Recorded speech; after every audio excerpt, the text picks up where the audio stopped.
Hello there, I'm Steve from Steve's Auto Care. You finally get to see me. I guess you saw me in a couple other videos. There's no other videos going out anytime soon because I'm taking some time off.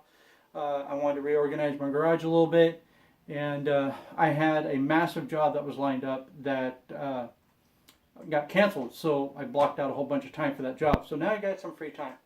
So I cleaned up the garage, rearranged just a couple of things, and I figured I'd do a shop tour. So here we go. All right. So we're gonna give you the overview of the shop. This is my home garage, and that's why you see bikes there and a bike there. And what else do you see that shouldn't be in a shop? Knick-knack stuff. Okay, so what we're going to do is we're going to start over here and talk about the what I use, and then we'll make our way here, go through the toolbox, take a look at the cabinet, and so on, and go around. So back over here. Air conditioning. This is what I have for doing air conditioning. It's perfectly legal. You do not need an all-in-one machine. All-in-one machines are great if you're a shop that has to produce work like really quick. This is a little slower but does the exact same thing. So let's review. We're going to start with the AC recovery. This is an RG6, and it is expensive because it's designed for industrial size air conditioners, you know, air conditioning for buildings. And I went with this because I was a little worried that the smaller model was too slow, so I went with this one. Then I got a recharge and a recovery and recharge tank. I also have a supply tank of 134, and I also have a vacuum pump. Everything you see here is what you would see in a all-in-one machine. Oh, don't forget the scale too. So the only thing that this does not do is purge air. You know, eventually that may become a problem, but as of right now, it's not. And I do so little AC that I bought this tank a year and a half ago, and it's still 75% full. So there you go. I saved money on that. Just talking about my vise. I have no idea how old this vise is, although I know it's older than I am. My father had it, and when I left the home, and he gave it to me, and I still use it. It's been an awesome vise. I don't know who made it or anything else, but it is awesome. It's massive. So further down the line, there's really not much over here. I have a generator that I'm going to get rid of because I have a bigger one now. Also with air conditioning, here we got dye. I don't use AC sniffers anymore because they're not as accurate as the dye system. And so that's that. I do have an AC sniffer, but I haven't used it in probably 5 years, if not longer. A couple of timing tensioner stuff here. There's one right there. That's to show clients stuff about their cars. Like I said before, there's really nothing here. I got a valance or a shade for my light. All right. Now we made a creeper. Yeah, I got that. Oh, this here is the hydraulic pump for my lift. My lift is Quick Jack, which is outside there and there. You know, if you have a low ceiling garage, like, see, I have this beam here. This is the way to go.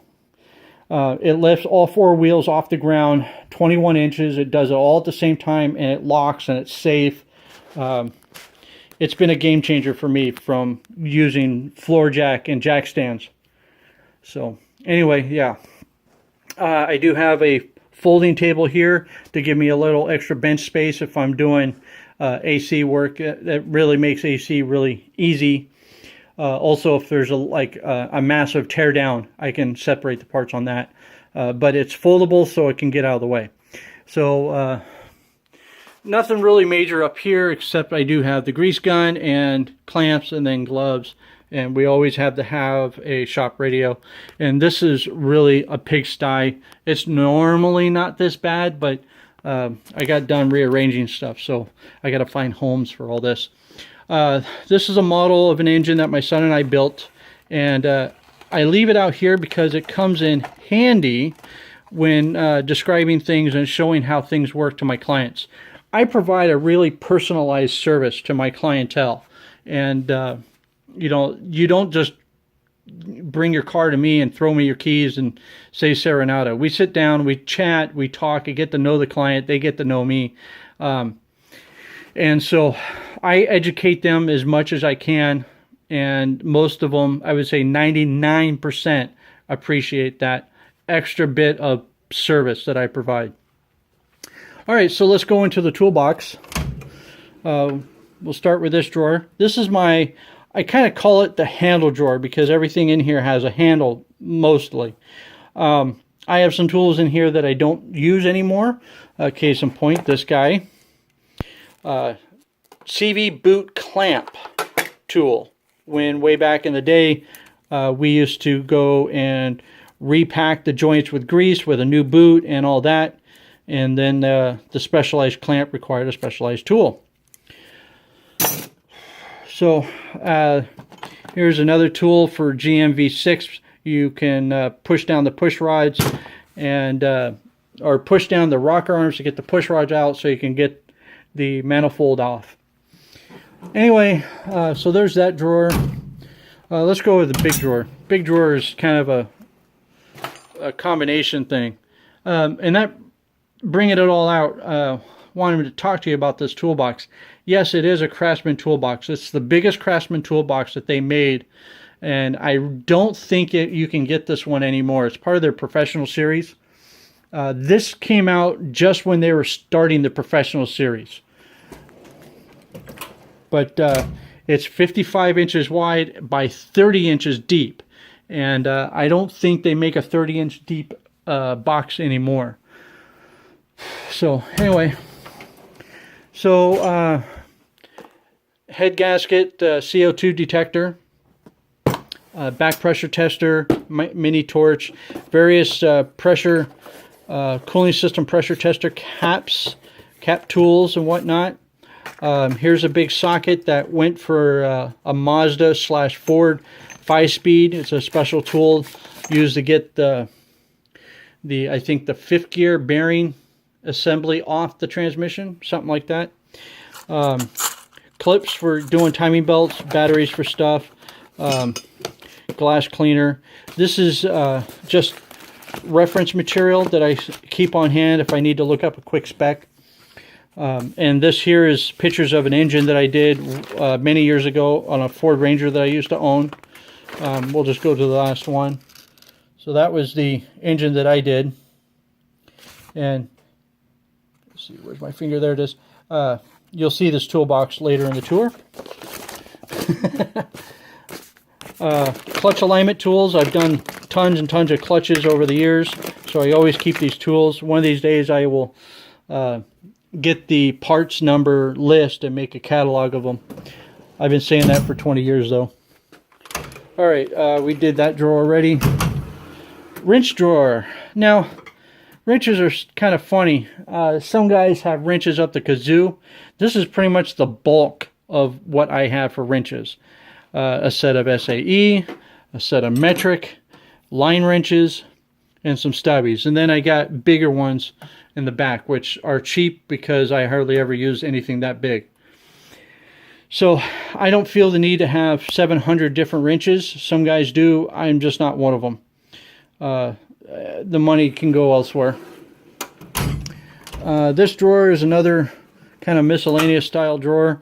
I did buy me new torque wrenches after my last torque wrench went to put. Here we have the gas tank fuel pump module removal tool, because it's the ones with the big ring on the gas tank. There's a tool for that. We have 2 impact wrenches or drivers for getting the screws off the drums and rotors on the imports. File set, a couple of hydrometers for, here's one's for battery, that one's for antifreeze, and a pick set. It's basic. Everybody probably has one, has some of that.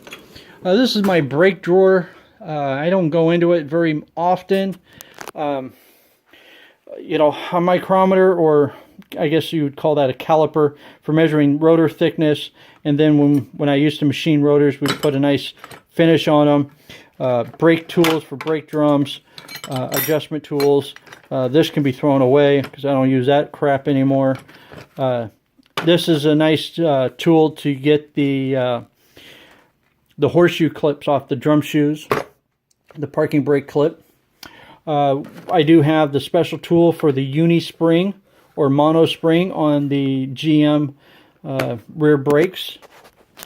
I also have the special tool to release and install the clip that holds wheel cylinders on GM cars.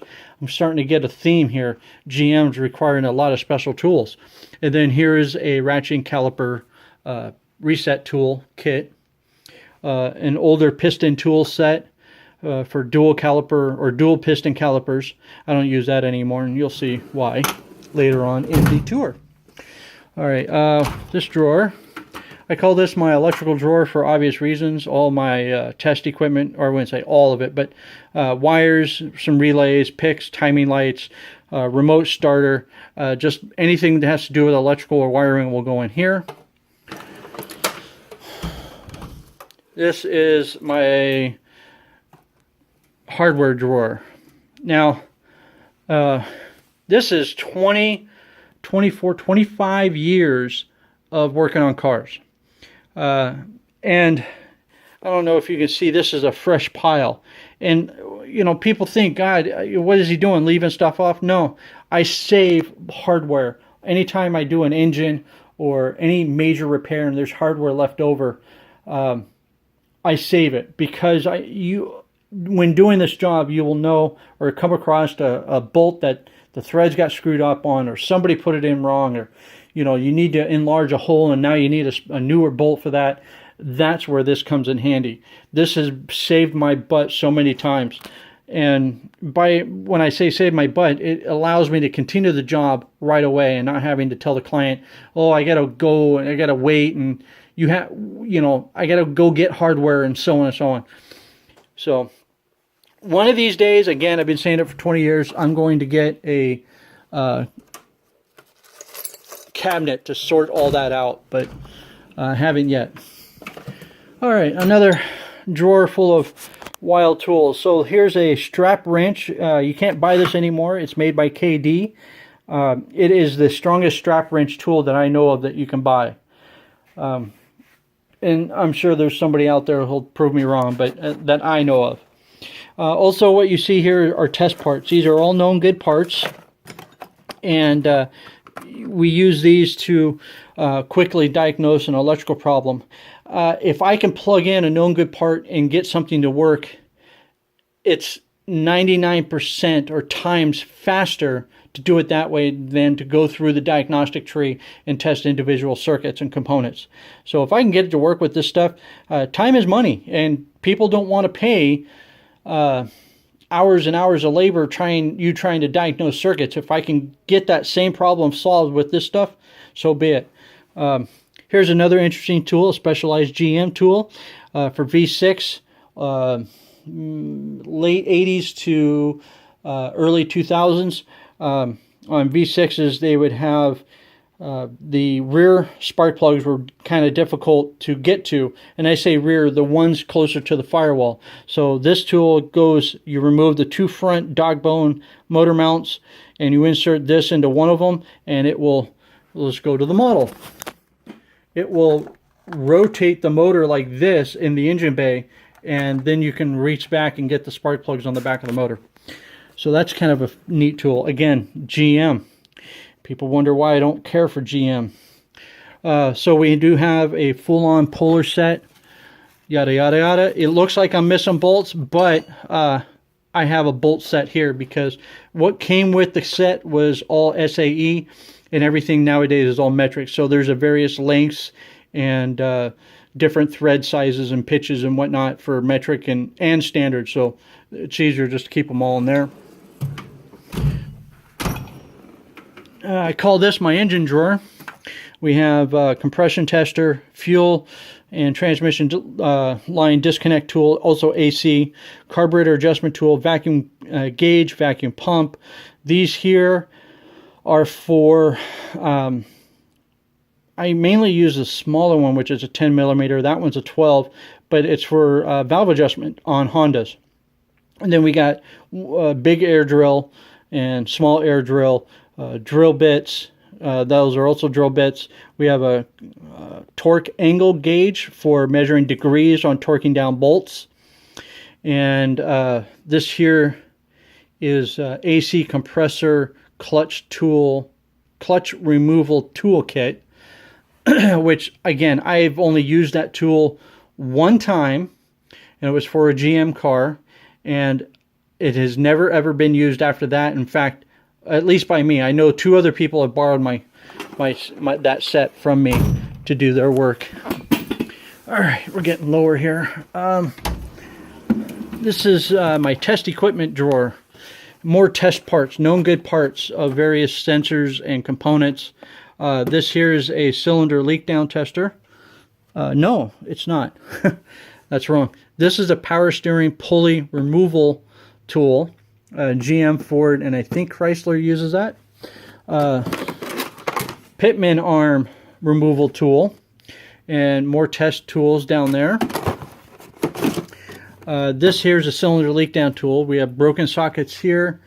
God, I haven't used this in a long time. I think this is a pressure tester. Yes. Oh, yeah. This was supposed to be a multi-vehicle or universal vehicle coolant pressure tester. You set this up and hook it onto the radiator cap, and then this inflates and seals off the radiator neck, and then you can pump it up. It comes in handy when I was doing field work and I didn't have an air compressor. Sorry. But again, I haven't used that in so long. Almost forgot that I even had that. Big time service set. So tap and die set, and yeah, some things are missing because they're up there and over here. Snap ring, plier set. We have punches and chisels, and this is an awesome, and I mean awesome, impact hammer. It just hammers away. If you get a chance to use an air hammer, I get goosebumps when I get ready to use it because it just motivates things to get out of your way. I actually used it, the last time I used it was on a couple days ago. I pushed a piston out of a cylinder. It was a junk motor that I was stripping down so I can get it to the recycler. But the piston had got jammed on a gouge in the cylinder because it was a junk motor. And so this, from the backside on the wrist pin side of the piston, pushed it out. I mean, just it was awesome. But other uses for air hammer, like fan clutches. I mainly use it for fan clutches, believe it or not. I take this thing, look at that, it's a long air chisel, and I set it right on the edge of the hex of the fan clutch nut, and I can hit it with the hammer very carefully, and it will start the rotation for me and actually break it loose. And then I can hand rotate the fan and get the fan off the clutch or off the pulley. So when you have things that are stuck and you need to get it to move, if you got air, oh man, rusty bolts, nothing. It just gets them right off. Did I go this door? Yeah. Okay, so I have 2 borescopes. This is an Autel. I don't really care for it. The screen sucks and it used battery like nobody's business. So I bought the latest and greatest thing. This is just a USB powered camera. It's got like 16 feet of cable. I don't know why I had to get one that long, but I can use that in the place of this thing. More test pieces. This here is a giant rivet gun for doing massive rivets. This is actually called the Big Daddy rivet gun. So, and it does these rivets here. These rivets are used to hold on window regulators, and some of the Fords use this style to do door handles and whatnot. So it goes, comes in really good handy. Something that I have that I don't do much work on anymore, 4-wheel drive spindle sockets here, Ford here. This goes for the Dodge diesel, so you can lock out it's got the lockout tool and the socket all in there, because you have to prevent the flywheel from rotating when you're doing a water pump on the Dodge diesel trucks. Here, these are my piston, caliper piston pusher tools. So that's for single pistons, and this is for dual piston calipers. The 4 piston calipers are done differently. They don't require tools. I just use 2 pry bars and an interesting technique. But that's that drawer. And then the final drawer here, it's got just a myriad of stuff. There's paint, a bearing packer, inner tie rod end removal tool for rack and pinion steering, electrical back probe kit, electrical connection kit, and yes, I do have a bottle of lotion. This stuff, which is the Suave Skin Therapy, is perfect if you get in a situation where you actually get battery acid on your hands. And I just use that. I probably have had this for years and years and years. I mean, it's a massive bottle, of course. But when I was an apprentice, I dropped a battery. I was changing the battery and carrying the battery out to a tub of other batteries, and it slipped out of my hand, and battery acid actually splashed up onto my hand, and I could feel my hand burning. So I went to my manager and said, hey, what do you got? And he threw a bottle of lotion. He goes, trust me, this will work. And instantly it stopped the burning. So that's what I have. So we have here is a ball joint press tool, and then the master kit that goes with it.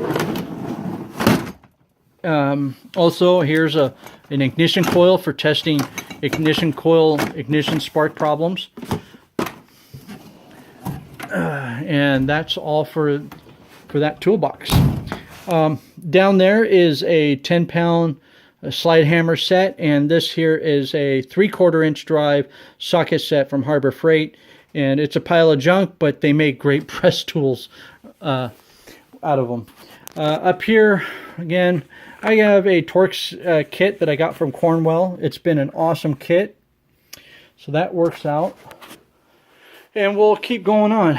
A couple of cabinets, again, from rearranging. They're empty. This here is the Ford overhead cam master tool kit. So I got that set up. This is my air compressor, which is probably going to be replaced within the next month or so. And, I've had this. This was a refurbished compressor I bought from Home Depot 2001. I think it was 2001. And I've only drained the tank once. So I know that the inside of the tank is completely rusted out. So it's going to go bye-bye very soon. But it has supplied me. In fact, I ran a whole shop once with that compressor, because the shop that I was working at lost their compressor. And this was able to supply air for the whole shop. The only drawback was it stayed running the whole day. So we took an industrial fan and blew it on there so that it would stay cool, and it ran the whole shop. It was nice. Definitely paid me back. I paid $150 for it, and yeah, it's earned its money. It's earned its keep in the house, that's for sure. So we got a typical grinder. I got a wire wheel and a stone wheel there. And then we got my chemical cabinet. So lots of chemicals, oils, cleaners, and then washer fluid and other stuff. I actually do own a smoke machine. And what is that? Can't remember what that was. That is, oh yes, the smoke machine adapter kit. Heat gun. So there. When I was working in the shop, this was my diagnostic cart. I have 2 scanners. This one is my OTC scanner, which I'm thinking about replacing soon. And then I have a launch scanner, which is in the drawers, which I hardly ever use because it's slow, but it does serve its purpose. Although I'm hoping that the replacement one will cover both of them.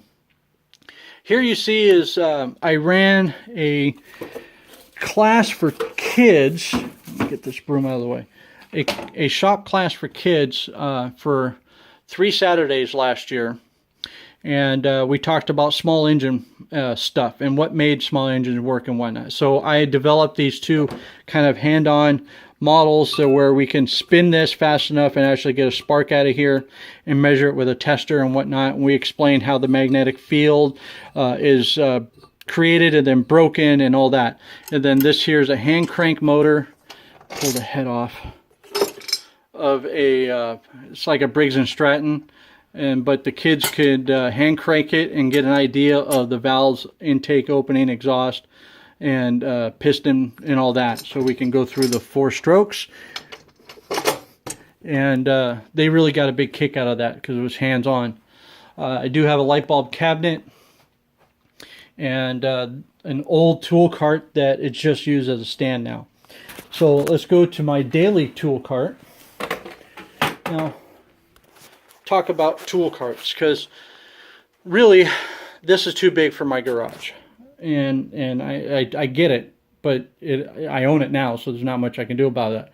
But when you're working in a shop and you're trying to do production style work, you don't want to have to work on, and a lot of times that was the case where you worked on one car on one side of the shop and your toolbox was way on the other side.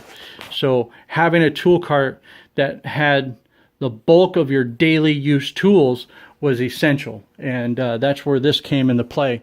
Because I did a little bit of everything, I really kind of needed a lot with me at all times. So this does slide open to there. And so we have power probe, we have a Noid light kit, tachometer kit, spark plug socket set, pry bar set. That should be there. That goes there. We have chemicals there, timing belt pins for their tensioners if we go to reuse them, miscellaneous odds and ends stuff, spill-free funnel kit, and that's just there. Then we go into this drawer. Again, these are just ratchet wrenches, metric size, and then we have offset wrenches. These are coming really good handy when doing front wheel drive cars. Getting between the fender and the engine sometimes is very limited, and that's where these come in good hands. More ratchet wrenches, all the way up to 24 mil. And various screwdrivers, pliers, all here. It looks like it's in disarray, but let me tell you, there's just enough here to keep it. I know where to look. So if you're doing spark plugs, look for these. I have not been able to find them on the tool trucks. Special order them. I believe you can still get them off Amazon. But these are the bomb when taking off spark plug wires. Although most cars are slowly getting away from that. Socket drawer. Yes, it looks in disarray, but in reality it's not. I gotta hold these drawers open. Or do I? Nope, I do. Let me do it this way. There. Okay, my garage is a little slanted, so the drawers want to roll back close. So, half inch. Starts 30 millimeter, 27. This is 1 inch, 24, 22, 21, 19, 18, 17, 16, and all the way down. I think this one's 9. 3/8 start at 19 and goes down to 12. And then we have hex or Allen head socket set. These were essential to have daily because of all the brake work I did. A lot of the front domestic calipers were hexed, Allen hexed nuts and bolts. A wobbly set, which I don't use very often, but when I do, they come in good hands. They're really handy to have when you absolutely need it. So we have 3/8 ratchet, 1/2 inch ratchet, various extensions that go with both. This is an air ratchet. This air ratchet, when I bought it, was the strongest air ratchet on the planet. And I had other technicians that were refused to even borrow it because they were scared of smashing their knuckles. And I tell you, if it smashes your knuckle, you're going to feel it. It would almost crank a motor over. It's that strong. But it uses so much air that it empties out my air tank very quickly. So I just started getting into the cordless impact saga. So I am also thinking not as much as a scanner or the compressor, but thinking about going with a 24 volt impact, cordless impact, but we'll have to see.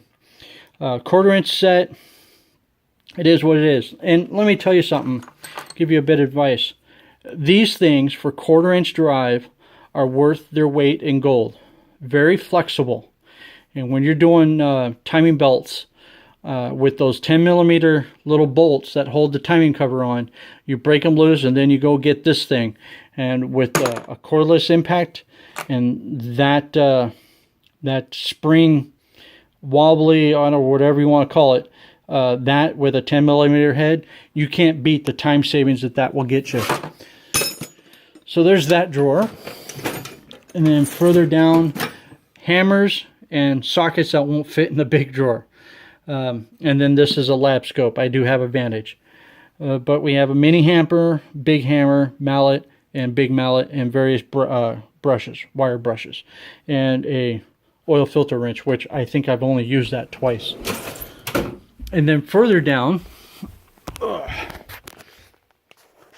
okay, this is a oil filter socket kit that goes on the back end of the filter.